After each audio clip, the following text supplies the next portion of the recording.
উফ, আজ ইফতারে 10টা বেগুনি আর 5টা পেঁয়াজু একাই খাবো। আর সাথে এক জগ বরফ ঠান্ডা শরবত।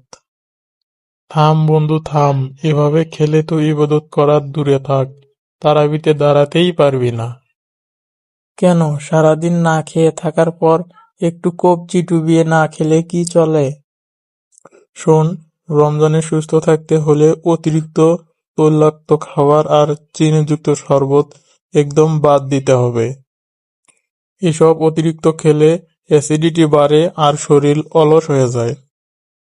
তাহলে কি করব? সারাদিন তো খুব তৃষ্ণা পায়। ইফতারিতে খেজুর আর ফল খেতে পারিস, বিশেষ করে সেহরিতেও কখনো মিস করবি না। ওইটা না খেলে শরীর খুব দুর্বল হয়ে যায়। সে তো বুঝলাম, কিন্তু খিদে লাগলে মেজাজ ঠিক থাকে না। ছোটখাটো বিষয়েই মানুষের উপর রাগ উঠে যায়। সেখানেই তো নিজেকে কন্ট্রোল করতে হবে। রোজা মানে শুধু না খেয়ে থাকা নয়। রোজা মানে হলো রাগ নিয়ন্ত্রণ করা এবং কারো পেছনে গীবত না করা। ঠিকঠাক ধৈর্য না ধরলে রোজার আসল সওয়াব কখনোই পাওয়া যায় না।